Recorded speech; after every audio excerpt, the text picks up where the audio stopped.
ஸ்வாதி கொலை வழக்கு ராம்குமார் கொலையோட முடிஞ்சிருக்கா இல்ல ராம்குமார் மரணத்தோட முடிஞ்சிருக்கா அப்படின்றதாங்க முக்கியமான ஒரு கேள்வி.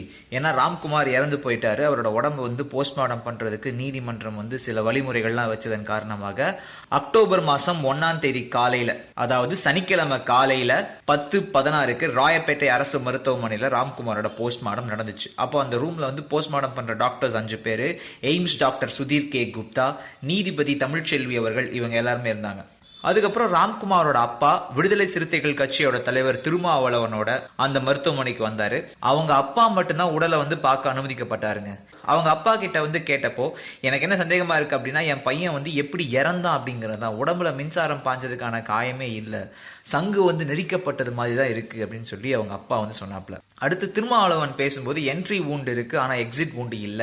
வழக்கமா கால்கள்ல இருக்கும், ஆனா சில கேசஸ்ல அந்த ஒரு கரண்ட் பாஞ்சு வெளில போனதுக்கான தடயமே இல்ல.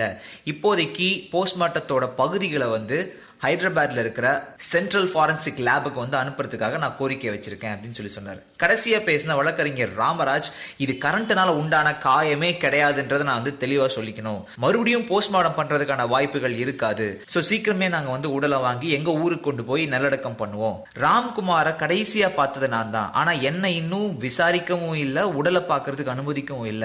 இந்த அடிப்படை ஞானம் கூட விசாரணை அதிகாரிக்கு இல்ல. அதுதான் வருத்தமா இருக்குது. உண்மைகள் கட்டாயமா வெளில வரும் அப்படின்ற மாதிரி பேசி முடிச்சிருக்காருங்க. சோ திருப்பியும் ராயப்பேட்டை மருத்துவமனையை கடந்து போறவங்களோட கேள்வி என்ன அப்படின்னா, ஸ்வாதியோட கொலை வழக்கு ராம்குமார் மரணத்துல முடிஞ்சிருக்கா இல்ல ராம்குமார் கொலையில முடிஞ்சிருக்கா அப்படின்றதாங்க. அப்புறம் ஒரே குத்துல உடைக்கிற அளவுக்கு தான் விசைப்பெட்டி நீங்க சிறைக்குள்ள வச்சிருக்கீங்களா? அப்படின்னா எத்தனை கைதி உயிரோட இருப்பான்? அப்ப விசைப்பெட்டி அடிக்கிற அளவுக்கு இவர் உயரம் என்ன? அவர் எந்த உயரத்துல நீ பொறுத்திருக்கிற? இவர் என்ன அர்னால்டா இல்ல சில்வஸ்டர் ஸ்டாலினா? ராம்குமாரை நமக்கு தெரியாதா?